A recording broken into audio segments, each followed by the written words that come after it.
panig ng mundo, ang OWA ay laging kasama nyo. Mapaedukasyon o pangkabuhayan man, ang OWA ay kaagapay ng OFW sa tagumpay. Makipag-ugnayan sa Overseas Workers Welfare Administration, OWA Hotline 833-6992 o mag-text sa 0917-898-6992.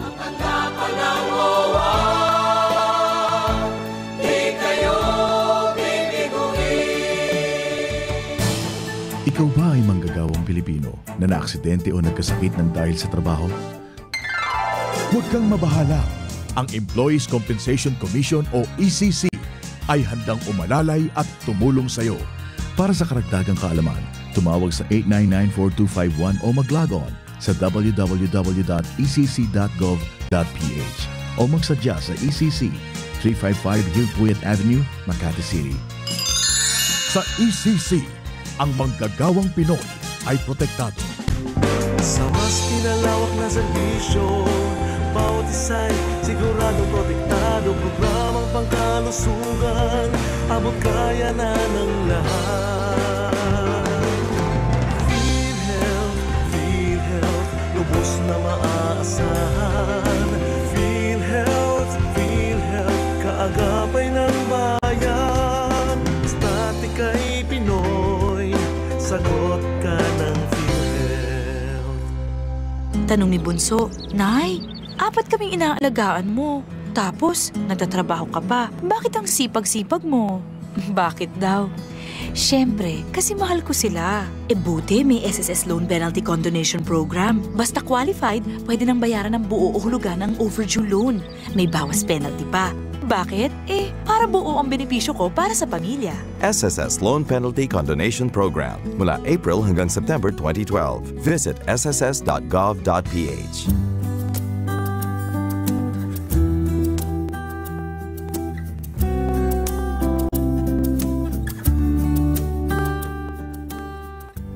Nagbabalik po tayo dito sa gabay ng OFW International. Attorney, balik tayo dito sa pinag-uusapan natin yung tumataas na bilang ng mga HIV positive, di ba? So, kadalasan, attorney, kaya ang dahilan ng pagkakaroon ng sakit na ito? Kagaya na nababasa natin, ito rin, sexually transmitted disease ito. Siguro sa kanilang mga lifestyle at yung pagkakaroon ng multiple partners, yan ang number 1 na risk dyan sa pagkakaroon ng ganyan sakit. Correct. Bukod dun yung kung hindi ako nagkakamali, pati yung mga blood transfusion, pag nagdo-donate ng mga dugo, yung mga ganyan, diba? Mayroon na infected na yung pag use noodles na noodles tuloy. Needles, diba? Yun. Pero kagaya ng mga ibang paniniwala, hindi naman ito yung mga dahil nga mga body fluids ito. Correct. Meron ito, hindi naman nag-aborgat na hawakan ka lang. Hindi naman nagkakameron ng ganung transfer. Correct. So, tandaan po natin, tsaka, attorney, minsan kasi yung kawalan din ng kaalaman ng mga Pilipino. Kasi dito sa Pilipinas, medyo tabu pa rin sa atin ng konting pag-usapan about anything about sex or anything, di ba? So, kaya ayun, minsan lumalabas na tayo ng bansa, wala tayong kaalaman, yung mga preventions na dapat ina-apply natin, hindi rin nagagamit. Tama yun. Syempre, pagdating sa ibang bansa, minsan nalulungkot siguro. kaya nangyayari, mula sa kalungkutan, nagiging kalikutan. Yan, kalikutan at nagkakaroon ng kasakitan. Yan. Kaya sa ating mga kababayan, wag na po tayong dumagdag doon sa lumalaking bilang. Bilhin mo, attorney, by 2015, ang PhilHealth, ang estimated na number? About 4,600. Ang dami na nun. Ang dami na nun. Just come to think of it. Syempre, attorney, pag umuwi pa yan at pamilyado, may posibilidad na makahawa pa rin. Pa yan, di ba? Paano kung nandyan yung asawa, di ba? Kaya ang best way po to prevent yung HIV is really maging faithful sa inyong partner. Huwag po magpalit-palit. Parang damit lang, no? Huwag po kayo magpalit-palit. Yan, di ba? At tatanong po tayo sa sunod nating pag-uusapan. Meron po tayong topic for the day. Nag-survey po tayo just to confirm kung ilan po talaga yung napaparegister na, di ba? At tanong natin ito sa mga kababayan natin, mga OFWs. Abroad. Ano nga tanong natin dito, attorney, kung nakapagparehistro ka na para sa 2013 elections? Kung hindi, bakit? Bakit? Ayan. Sige. Attorney, ang unang nagbigay ng kanyang statement, pahayag. Ito, sabi niya, magandang gabi po, Tito Lu, at sa lahat, ako po tapos na last September po. Yung hindi pa, pwede pa pong humabol. Pwede pa po ba, attorney, humabol? Hanggang October 31 tayo. Pwede pang humabol. October 31. Yes, so pwede pa kayo hanggang October 31, pwede pa po tayong magparehistro. Hindi lang yan sa labas ng ating bansa, kahit dito sa loob. Sa loob, okay. So, yun. Reactivation, newly registrant, transfer, lahat yan pwedeng gawin until October 31. Yung new registrant, yun po yung mga kututungtong lang ng 18 o yung mga election. Yung reactivation, yun yung mga matagal after 3 years na hindi pa nakaboto, na natanggal na sa listahan. Yun yung mga transfer, yun naman yung from one place to another. Yun. So at least meron tayong lawyer na nakakausap dito, di ba? At ito naman sabi ni Ate Pearly Panlaki Baluyot. Ayan, siya ang ating number 1 na follower. Sabi niya, magandang hapon o magandang gabi, Tita Lu. Nakaregister po ako dito noong June 2009. Kaya po baka di makaboto dyan pag uwi ko. Kasi uwi siya. Paano yung attorney? Kung doon siya nakapag-register, tapos by the time of election, nandito siya. How could that be? Kung hindi siya nakapagpa-transfer doon, pwede niya gawin yung transfer sana sa abroad. Kung yung araw na election, nandito siya, pwede siya makaboto. Pero kailangan ng transfer. Kailangan pa rin ng transfer. Correct. Nako, Ate Pearly, sayang isang boto. Magpa-transfer ka na. At ito, sabi naman... Kaya lang, pabalik-balik siya. Oo nga eh. Yun. At ito na yata, sinagot. Dapat po pa-cancel ko yung dito at transfer ko dyan. Ayun. Tama pala, sinabi na rin pala niya. Ito naman sabi ni Mary Ann D. Sabi niya, nakapag-register na po ako nung March 2012. Thank you po, Ma'am Lu. Ayan. So, maganda nakapagpa-register siya. Ito rin, sabi ni Rodeline Degamo. Ate Lu, if magpapa-register ako dito sa Taiwan, makaboto ba ako dito? Last presidential election, doon po ako nagboto sa place ng husband ko kasi nag-register ako doon ng transfer. Pero ngayon, problema ko, gusto ko po talagang makaboto pero doon sa kandidato sa sarili kong bayan. Hindi po doon sa place ng husband ko kasi ang need talaga, total change ng sarili kong bayan. If magpa-register ako dito sa Taiwan, Ate Lu, tapos ang kandidato ng sarili kong bayan, ang dapat ko bang iboto, pwede ba yun? Pag mga kababayan natin nasa abroad, limited lamang sila sa mga national candidates. Senatorial. Senatorial. Pag gusto nila sa local, umuwi sila. Umuwi talaga. Magpa-cancel sila ng kanilang registration doon, magpa-transfer sila doon sa kanilang lokalidad. Correct. So, Rodeline Degamo, kung gusto mong bumoto sa mga mayor ng iyong sariling bayan, pa-transfer ka. Pero kung diyan ka buboto sa may Taiwan, hanggang lang. Senator ka lang. O, senator lang naman, attorney. Depende sa kung presidential, and then senatorial. Correct. Pero for 2013, hanggang senator lang tayo. Correct. Yun. So, ano pa? So, yun yung mga so at least merong mga responses na talagang nagpapa-register naman talaga, attorney, ang ating mga kababayan.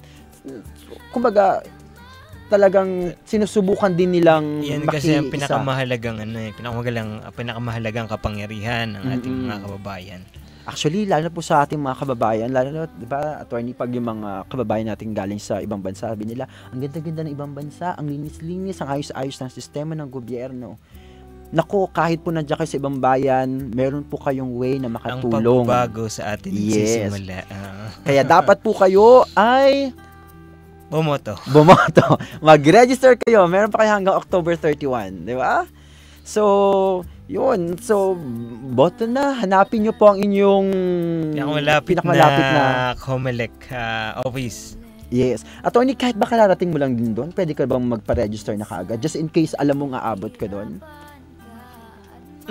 Oo naman. At kung basta't siyempre nag-umpisa sa cancellation and then transfer. Pero lahat yan pwede mong gawin kung saan yung lugar na kinalalagyan mo. Okay. Time check lang muna po tayo. It's already 9:58.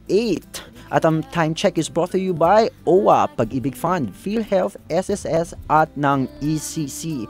Commercial muna po tayo magbabalik para sa ating balita.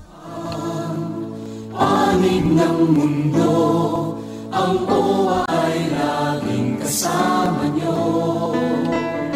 Mapaedukasyon o pangkabuhayan man, ang OWA ay kaagapay ng OFW sa tagumpay. Makipag-ugnayan sa Overseas Workers Welfare Administration, OWA Hotline 833-6992 o mag-text sa 0917-898-6992.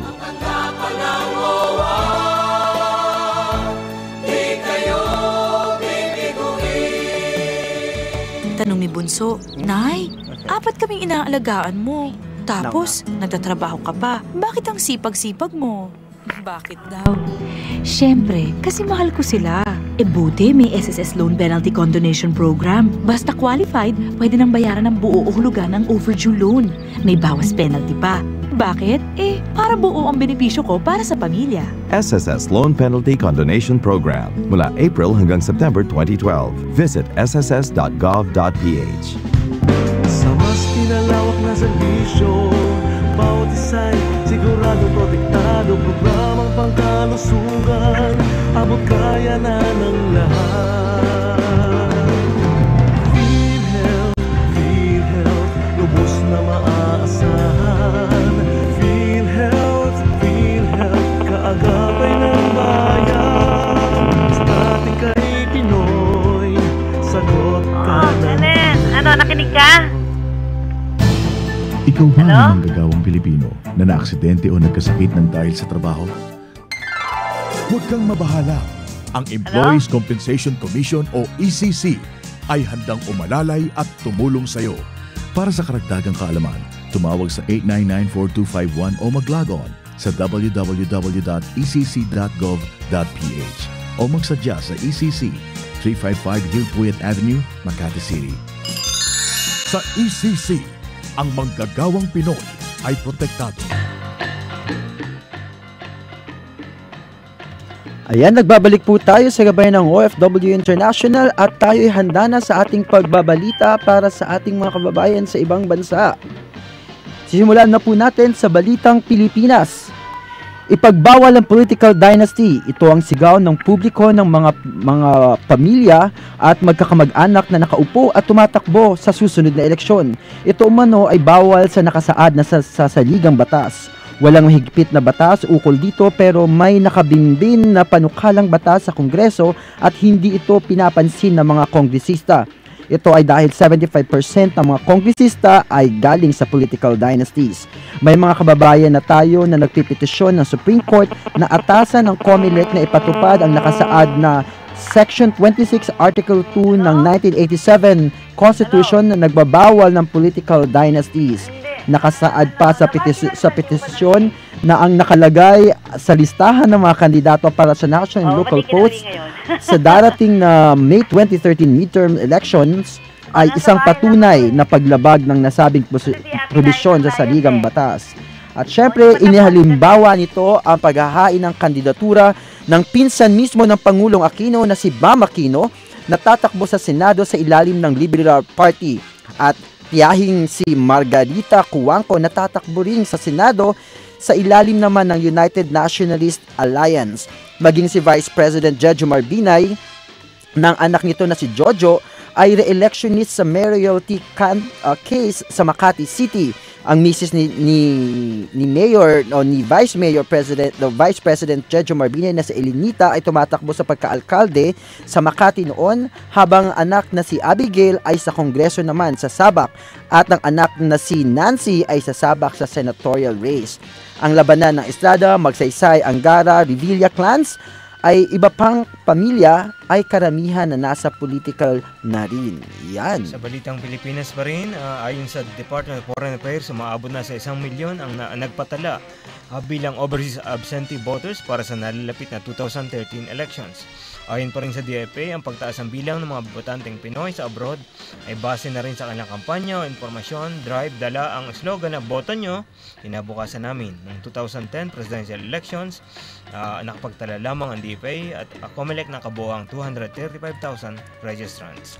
At para sa balitang Pilipinas pa rin, umusad na sa Senado ang Anti-Apple Bill. Ito ang naglalayong ipagbawal sa mga politiko ang paglalagay ng kanilang pangalan sa mga kalsada, tulay, sidewalks, public buildings, parks, waiting sheds, lampposts at iba pang government projects.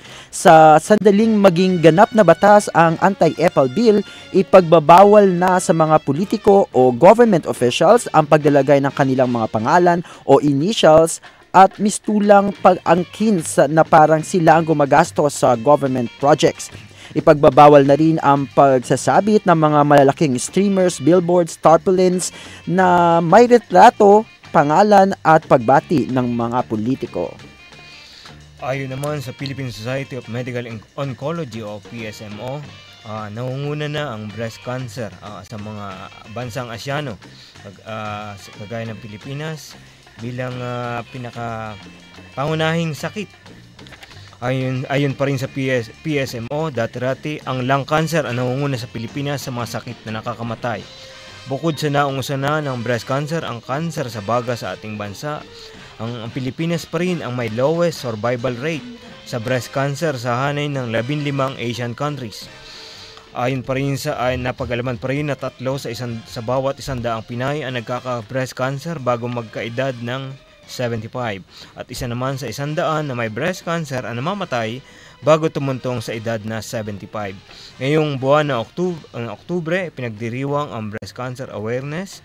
Pinapayuhan naman ng mga kabaihan na magpa-check up sa breast, tinatawag na breast examination, isang beses sa isang taon.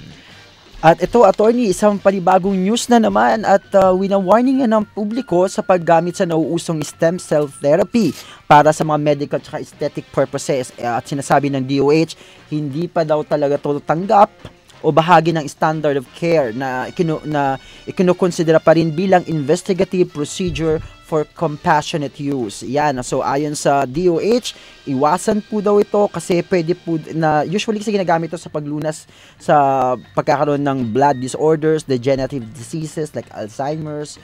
Yun. So, dapat po daw, wag muna tayong pa-cell therapy. Stem cell therapy. Yes.